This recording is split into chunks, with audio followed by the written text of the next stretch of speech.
தமிழ் சொந்தங்கள் அனைவருக்கும் சென்னை வாஸ்து ஜெகநாதனின் நெஞ்சார்ந்த வணக்கங்கள். மண்ணில் நல்ல வண்ணம் வாழல் அவைகளும் எண்ணில் நல்ல கதிக்கு ஆத்மருச்சி. இன்றைய பதிவில் வாஸ்து சார்ந்த விஷயத்தில் பூஜை அறைகள் ஒரு இல்லத்தில் எங்கே இருக்க வேண்டும், எங்கே இருந்தால் சிறப்பு, எங்கே இருக்கக்கூடாது என்கிற ஒரு பதிவை இந்த வீடியோவின் வழியாக தெரிந்து கொள்வோம். வாருங்கள் வீடியோவுக்கு செல்வோம். ஒரு இல்லம் இருக்கிறது, இல்லம் இருக்கிறது என்று சொன்னால் அந்த இல்லத்தோட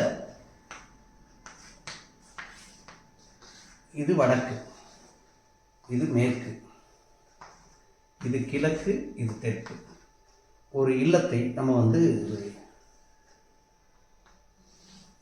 பிடித்த அமைப்பில் பாகங்களை நம்ம பிரித்துக் கொள்வோம். இப்படி பிரிக்கின்ற பொழுது பூஜை ஒரு இடத்துல எங்கு வரலாம், எங்கு வரக்கூடாது. 100% பூஜை வரக்கூடிய இடங்கள் தாராளமாக தென்கிழக்கு பகுதி வரலாம். நம்ம அசைவம் செய்யக்கூடிய வீடாக இருக்க வேண்டிய பொழுது தாராளமாக தென்கிழக்கில் வரலாம், தென்மேற்கில் வரலாம், பிரம்மஸ்தானம் என்று சொல்லக்கூடிய மத்திய பாகத்தில் தாராளமாக வரலாம்.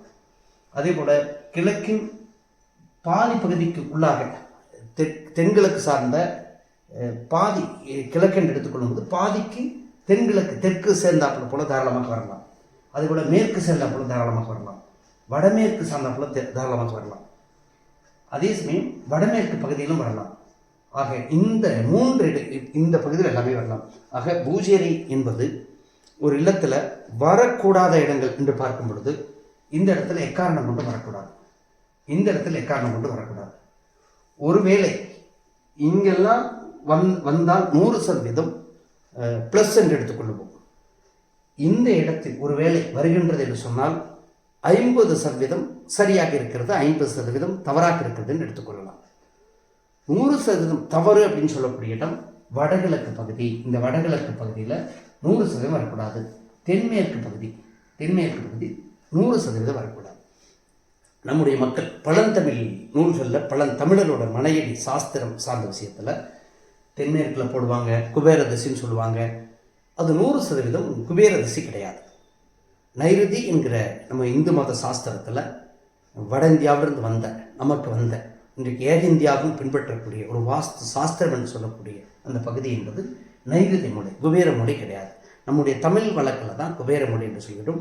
குபேர திசை தான் இருக்கிறது. இந்த குபேர திசை என்பது வடக்கு பகுதி, குபேர திசை தான் இருக்கிறதுடைய குபேர மூளை என்பது கிடையாது. 100% மூலையில் வரக்கூடாது தென்மேற்கில்.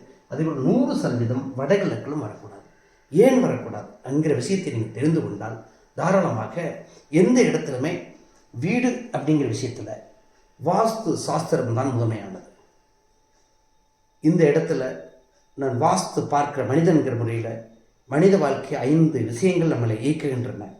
இந்த 5 விஷயங்களில் மற்ற 4 விஷயங்களுக்கு சமரசம் செய்து கொண்டாலும் கூட வாஸ்து என்கிற ஒரு விஷயத்திற்கு என்னால் சமரசம் செய்து கொள்ள மாட்டேன். ஏன்னா அந்த கலையை முழுவதுமாக நம்பி நான் வாழ்ந்து கொண்டிருக்கிற மனிதன். அப்போது நானே அதை நம்பிக்கை இல்லாது ஒரு பணம் சார்ந்த நிகழ்வுக்காக நான் உங்களுக்கு சொன்னேன் என்று சொன்னால் நான் செய்கிற அது பாவத்தில் தான் செய்யும். அப்போது இந்த விஷயத்தை நான் ஒத்துக்கொள்ள வேண்டும். ஒரு விஷயத்தை நான் சொல்கிறேன் என்று சொன்னால் நான் முதலில் ஒத்துக்கொள்ள வேண்டும், அதற்கு பிறகு மற்றவர்களுக்கு சொல்ல வேண்டும். அப்படி இருக்கின்ற பட்சத்தில் 100% தென்மேற்கிலும் வடகிழக்கிலும் வரக்கூடாது. இப்போ வாஸ்துவே வீட்டில் முதன்மையாக இந்த இடத்துல கடவுள் முக்கியமாக வாஸ்து முக்கியம் என்று சொன்னால் என்னை பொறுத்தளவில் வாஸ்து என்பதுதான் மிக மிக முக்கியம் என்று சொல்வேன். அந்த வகையில் தென்மேற்கு பகுதியில் வச்சிங்கன்னா அந்த இருட்டு என்கிற இந்த இடம் எப்பவுமே இருட்டுக்குரிய இடம், அடைப்புக்குரிய இடம், மறைவுக்குரிய இடம். இப்போ அந்த இடத்துல நீங்கள் பூஜை அறையை வைத்தால் எந்நேரமும் விளக்கிறது கொண்டிருக்கிற ஒரு நிகழ்வாக இருக்கும். அது வாஸ்து ரீதியாக குற்றம். அதனால் 100% பூஜை அறை அந்த இடத்தில் வரக்கூடாது. அடுத்ததாக வடகிழக்கு.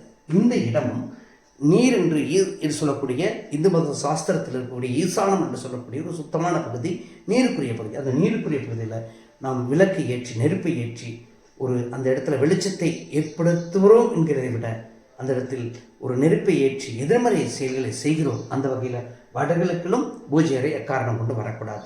ஆக வடகிழக்கு நான் அடித்து வைக்கக்கூடிய இந்த டார்க்காக இருக்கக்கூடிய இந்த பகுதிகளை தவிர நீங்கள் எந்த பகுதியில் வேண்டுமானாலும் உங்களுக்கு வாய்ப்பு இருக்கின்ற பட்சத்தில் தாராளமாக வைத்துக்கொள்ளலாம். அடுத்ததாக பூஜை அறை சார்ந்த விஷயத்தில் கழிவறைகளை ஒட்டி இருக்கலாமா அப்படின்னு ஒரு கேள்வியை கேட்கும் பொழுது 100% ஒட்டி இருக்கலாம் என்பது என்னுடைய நேரடியான பதில்.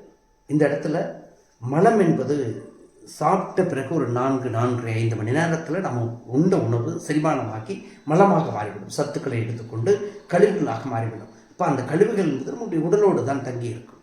ஆக இன்னைக்கு பழனி மலையில் இருக்கக்கூடிய முருகப்பெருமானை தொட்டு வணங்கி பூஜை செய்கிற அந்த பிராமணருக்கும் அந்த சிவாச்சாரியருக்கும் அவருடைய உடலில் கண்டிப்பாக மலம் என்பது இருக்கும். இப்போ சாமியை நம்ம தொட்டு வணங்கும் பொழுது நம்ம சாதாரணமாக கழிவறையை பற்றி நம்ம ஆராய்ச்சி செய்து கொண்டு இருப்பது தவறு. 100% கழிவறையை ஒட்டி குளியலறை ஒட்டி பூஜை அறைகள் இருக்கலாம். ஆக பூஜை அறையில் கவனிக்க வேண்டிய முக்கியமான விஷயம், எப்பொழுதுமே பூஜை அறை மேல் நடக்கக்கூடாது. அதாவது மாடிப்படியை ஏற்படுத்தி கொண்டு நடக்கக்கூடாது. நீங்கள் மாடியில் இன்னொரு வீடு கட்டுறீங்க அப்படின்னு சொன்னால் தாராளமாக நடக்கலாம். அதற்கு 2 சீலிங் போடுவது, இந்த விஷயத்தையெல்லாம் 2 சூழலை கட்டி இடையில மணலை கொட்டுவது, இந்த விஷயம் மூடநம்பிக்கை சார்ந்த விஷயங்களை தவிர்த்து விட வேண்டும் என்பது என்னுடைய தாழ்மையான கருத்து. மீண்டும் ஒரு நல்ல கருத்தோடு சந்திப்போம். நன்றி, வணக்கம்.